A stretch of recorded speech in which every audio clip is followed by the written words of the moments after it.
I'm Francesca Amaker with breaking news. E! News has just learned that Queen Elizabeth has died at the age of 96 after 70 years on the throne.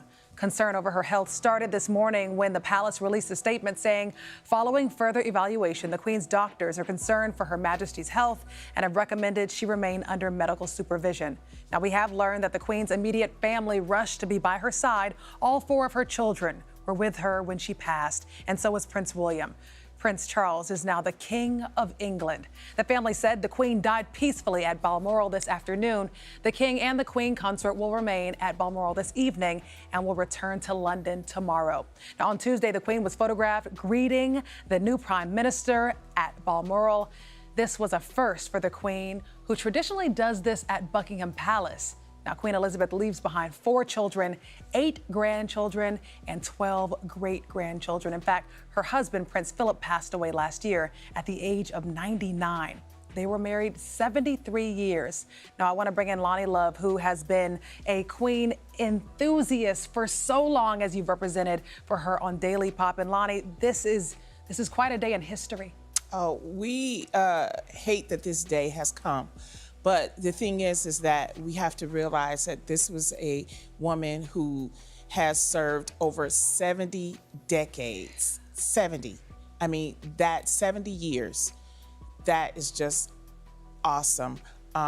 There's now a procedure that is going to happen. We now have King Charles, because immediately after her death, he automatically becomes king. And he has already been taking over some duties, both him and Prince William. So they will be taking on all the duties now. And the next thing that is going to happen is her funeral service. So as a monarch, there will be a state-fund funeral service. You will also see world leaders giving their condolences. As of right now, at this time, we have not heard from the President of the United States. We have heard from our press secretary, Corinne Jean-Pierre, that she gave her condolences, but the president will be waiting for the president to do that. Right now, there are scores of people outside of Buckingham Palace that are in mourning, and we're all in mourning. If you notice, the BBC anchors are all in black. Everyone will be mourning this wonderful woman. And it's a day that we knew was coming, but it still hurts. Yeah, and I just want to remind our viewers that, just as you mentioned, we began to hear about the downfall of her health just last year. Yes. I believe it was October when we learned that she was having these episodic mobility issues, and she was, having that cane a little bit more, leaning on it a little bit more, and having difficulty. And we should also reiterate that Buckingham Palace never really comes out. Never. No, about because health, right? It's about protocol. And the one thing that this monarch was about, Queen Elizabeth, she was about protocol, and she was about service. Since she was 25 years old, when her father unexpectedly passed, she vowed to give service to the United Kingdom and 14 other countries. And you have to remember, she was ruling at a time when women really were still fighting. Right. I mean, can you imagine what she had to do with Winston Churchill, the conversations that she had to have with certain world leaders, and to be respected. And whether you are a Queen enthusiast or not, you have to give it up to her about her service and her dedication to making sure that a nation was seen through wars, was seen through other tragedies. And she served it, and she served it well. And even with everything that's going on, she still had to deal with her own family issues, which she did with style and she did with grace. You speak about this, the representation of longevity. She stands for mobility and stability for not only the Commonwealth, but America. In fact, just after her passing, Lonnie, we got a chance to speak with a correspondent who was over in London, and his name is Jonathan Sarkodati, and he spoke to us a little bit more about the protocol following the Queen's passing. Jonathan, it's just been announced that Queen Elizabeth has just passed away. What is the tone, not only in London, but worldwide right now? There are crowds outside Buckingham Palace already. People have been gathering all day knowing that this sad news was likely to be announced. And I think that no matter how well people prepare, whether it's in terms of the civil service and the government preparing for the state funeral, whether it's the family preparing, knowing that she was unwell as they gathered in Balmoral to be with her, nothing can really prepare you for the death of a loved one. But all the more so when it is somebody like Her Majesty the Queen, such a historic figure, somebody who has spanned the decades and represented the true spirit of what it is to be dutiful and to give service to the nation for all those years. The longest reigning monarch in history. She represented stability, longevity. What do you think her passing means to the royal family that has faced multiple controversies as of recent? I think that this is a moment when people will look at all the things that were best about Queen Elizabeth and the contribution that she made to the monarchy, to the royal family, to Great Britain. I think that people will put some of the controversies behind them for now at least, and just remember the enormous service she gave, the importance of her role, and just what a spectacular job she did of encapsulating what it means to be British. I imagine there are so many protocols set in place as well. There are protocols set in place. We'll see a very big state funeral taking place, something the likes of which we've never seen. And I think that there will be a lot of respect and love shown for Queen Elizabeth. While we knew that she was old, we knew that she had some health issues, we didn't know when this would happen. And I think that now it has. There'll be a massive outpouring of grief. There will be a display of that sadness and emotion around the whole world, but especially here in London, where people really looked at her not just as the head of state, not as just the mother of the nation, but even the grandmother of the nation, and she'll be really very sorely missed. Prince Charles now taking over. What does this mean for him and his constituents? Prince Charles, of course, will be grieving the death of his mother. He himself is in his 70s. Of course, he is now King Charles, and that will usually be declared the next day, tomorrow. But there is never not someone in charge. He is now going to take over as the monarch, a day that he has waited a long time for, but he's always said he knew would involve great sadness when it did arrive, because it would mean that his mother had passed.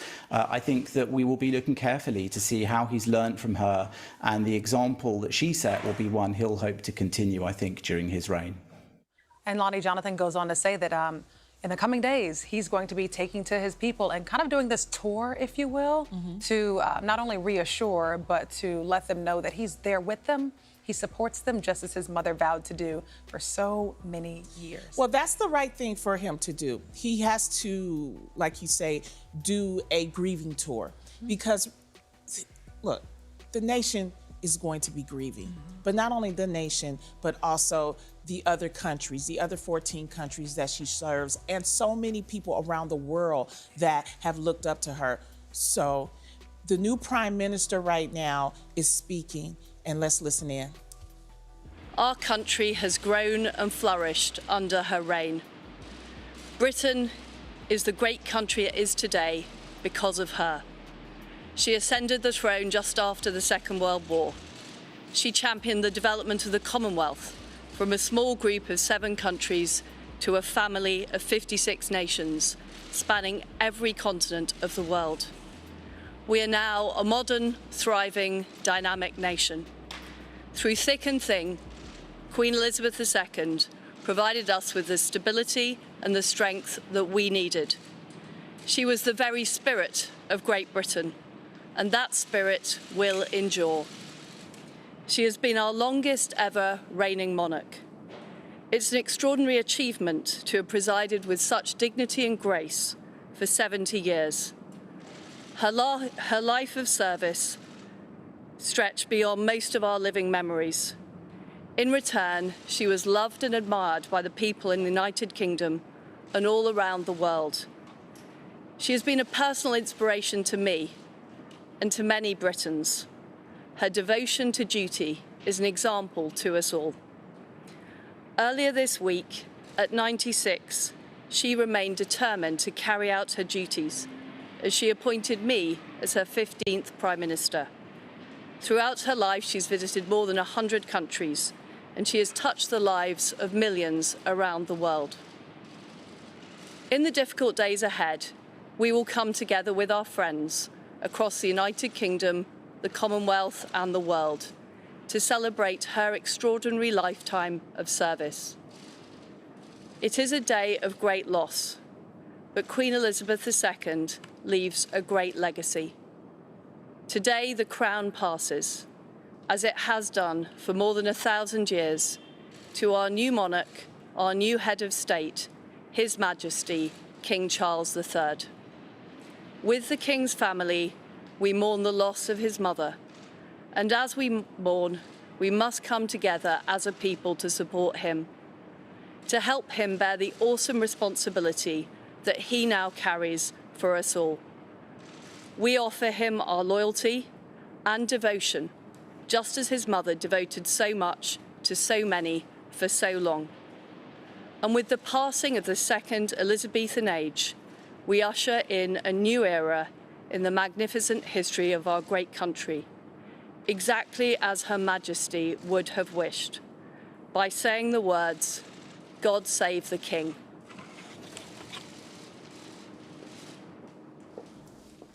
Wow. Yeah. King Charles is now reigning. Yeah. And I want to highlight, Lonnie, did you hear how she spoke about her work ethic? Do you realize that Queen Elizabeth was just working on Tuesday when she ushered in and welcomed that woman speaking, who was the Prime Minister, Liz Truss of the UK? Yes. She was just working, and she would have been working yesterday with a Zoom meeting, but she wasn't feeling well. Yes. But she was working 48 hours before her passing. Well, she was working that whole Tuesday. That's the thing that people have to realize. That is just an example of her long life of service, that she wanted to make sure that she brought in the new prime minister, and the prime minister actually drove all the way to Scotland, 500 miles from London, to get her blessing. And this is just another example of, up until the end, the service that this wonderful woman has given. As you see, we're looking at the flags. They will be flown at half-staff. That's the London Bridge, and her code is London Bridge. And when you hear the words London Bridge is down, that means that she passed, and London Bridge right now is down. I know this is a sad time, but I think right now we need to celebrate this wonderful woman, everything that she stood for. We need to highlight her, and she will never be forgotten. But I want to make this moment about her. I mean, we have King Charles and the Queen Consort, and they're working that out. Let's deal with the fact that we're going to celebrate her, that she's going to have this wonderful service, that there are going to be so many heads of state and people to come and celebrate the years. Because, as Black folks, when a person goes, we call it a homegoing. That's right. And we celebrate Celebration. them. And it's so much that she's done that. It's like, that's why I've always admired her. And she's been a personal inspiration to me. And for so many people, she's 96 years old, so she has outlived so many folks, right? Oh, yeah. But today, there are little girls who may not even remember, her at all, but they're going to get their children these dolls that are Queen Elizabeth II. They're going to be reading about her in textbooks if they haven't already. And keep in mind, and you and I share this anecdote where we just love, when she was 21 years old, she traveled to South Africa and made that speech, made that vow to the people of the Commonwealth and people worldwide, saying that I vow to be by your side. I vow to serve you until I can't serve you anymore. And she served. She did it all the way. I do hope that with all that's going on in the royal family, that there is some type of family unity because of this. Excellent point. I actually asked Jonathan Sarkady, the expert with the royal family, about this, and without, of course, keeping it respectful, because this is about her passing, this is about celebrating her life. But he said, right now, of course, there's a sense of grief in the air outside the Commonwealth and the Buckingham Palace. But he assured me that at this point, she also represents unity for that family. Yes. She represents unity despite what has gone on, what is going on. And I think we'll see even more of that as she is laid to rest in the next few days. And I'm really not surprised, Francesca, about her passing so soon after her husband. I mean, her and her husband were together for so long, and he passed last year. And usually when couples are together, as long as she and Prince Philip were, that, you know, you notice that the other one will go. And of course, we have this whole issue with, you know, Prince Philip, not Prince Philip, but Prince Harry and Meghan. I'm just hoping that everybody can come together because, you know, right now, their family needs to be proud and they need to celebrate her and honor her. And it's funny because now we have King Charles and we have the Queen Consort. And people are asking what's the difference with Camilla being named Queen Consort. Well, she has the same title as Charles, except the consort part makes it a huge difference. She is not over the military. She doesn't have certain duties, and so that's why you have Queen Consort. So what'll happen next is that we'll have the state funeral, then we will have some sort of ceremony for King Charles to bring him in. And, you know, and then you have Prince William, who is now next in line after that. Then you have Prince George, and then you have the other children, Charlotte, who, because she is, the nice thing that the Queen made sure was that because Charlotte is female, she could still stay in line as possible queen, as heir to the throne. So then there is Prince Louis, and then there is Prince Harry. So that is now the lineage to king or queen. And I'm so happy that, you know, Queen Elizabeth made sure that Princess Charlotte could still stay in line as heir to the throne, because I think that is important, especially in modern times. And this is just another example of how she was a modern queen and she went with the times when certain things were happening, like when Prince Charles wanted to marry Camilla, you know, she gave her blessing for that. When Prince Harry wanted to marry a divorcee, I mean, normally that does not happen. You know, the Queen gave her blessing. So with her family, she tried her best to, you know, keep with modern times and stay modern. And that's another reason why, you know, we really have to admire her, because she stayed in with the times. She was worldly, and she was and modern as well. Like I love those examples that you put out there. And as you mentioned earlier in our broadcast, Prince Charles is now become King Charles. And in fact, Lonnie, he just released this statement. It's an official statement, a statement from His Majesty. The King reads, "The death of my beloved mother, Her Majesty, the Queen, is a moment of the greatest sadness for me and all members of my family. We mourn profoundly the passing of a cherished sovereign and a much-loved mother. I know her loss will be deeply felt throughout the country, the realms, and the Commonwealth, and by countless people all around the world." You know, Francesca, for a long time, the people thought that Queen Elizabeth would give the reins to Charles early while she was still living. But another example of her service is that she did not believe in that tradition. It's that when she passed, that he would get the reins, and we see that that came to be. So Charles has been Prince for a long time, and now he's King Charles. He's now in his 70s, good health. So 30 more years with him as king, right? Yeah. I also want to point out that he mentioned his mother being worldly. She's the only queen who, or the longest running monarch, but she's the only one who has gone to over 100 countries. Yes. Just to showcase and to be with the people. She didn't just talk about it from her throne. She was about it. She made sure that she was in the people's face. She made sure that she saw those stories and touched the people literally and physically. And before we wrap, I just want to go ahead and show our viewers the last photo that she took. And this is a photo that many people are talking about. It's a twinkle in her eye as she's shaking the hand of Prime Minister Liz Truss. I'm gonna go ahead and bring that up for you all right here, and you'll see that gleaming smile.